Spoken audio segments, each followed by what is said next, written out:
দেখতে দেখতে ৪৪ বছর পেরিয়ে ৪৫তম বর্ষে পদার্পণ করল নিখিল ত্রিপুরা মহানাম সেবক সংঘের সুরে সুরে মহানাম অঙ্কন আশ্রম মন্দিরে ৪৪তম প্রতিষ্ঠা দিবস উদযাপন করা হয় রবিবার।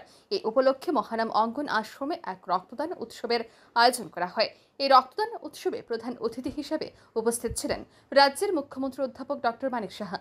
বিশেষ অতিথি হিসেবে উপস্থিত ছিলেন আগরতলা পৌর নিগমের মেয়র তথা বিধায়ক দীপক মজুমদার, ধর্মীয় সংগঠনটির প্রতিষ্ঠাতা সভাপতি শ্রীমৎ বন্ধু প্রীতম ব্রহ্মচারী, কর্পোরেটর রত্না দত্ত, নিখিল ত্রিপুরা মহানাম সেবক সংঘের সভাপতি ডক্টর সঞ্জয় নাথ সহ অন্যান্যরা। প্রদীপ জ্বালিয়ে এই রক্তদান উৎসবের শুভ সূচনা করেন মুখ্যমন্ত্রী অধ্যাপক ডক্টর মানিক সাহা।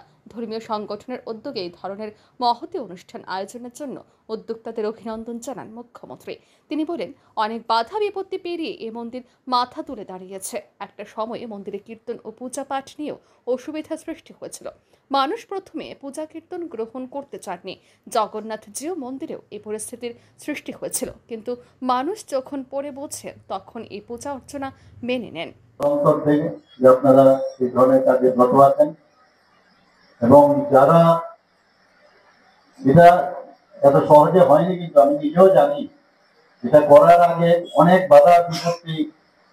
এখানের আশ্রমের যখন ঘন্টা বাজত, যখন এখানে কীর্তন হতো, তখন এই নিয়েও কিন্তু অনেক বাধা বিপত্তি আপনাদের কাছে ছিল।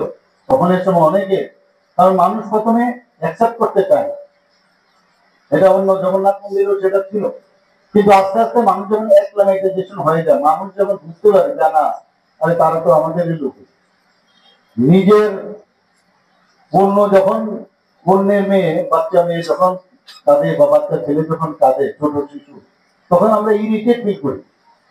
কিন্তু যখন নিজের বাচ্চা বা শিশু যখন চিৎকার করে, তখন কিন্তু ইরিটেট ফিল করি না। এটা আমাদের মাইন্ডসেট। যখনই বুঝবে যে না, এই এখানে যে সব সময় প্রোগ্রাম গুলো হয়, এগুলো মানুষের যখন হয়, তখন বুঝতে পারে। সবাইকে ধন্যবাদ, নমস্কার।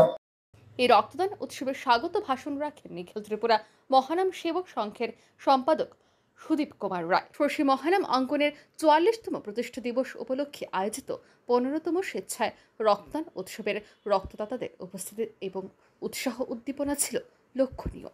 ব্যুরো রিপোর্ট, আর নিউজ।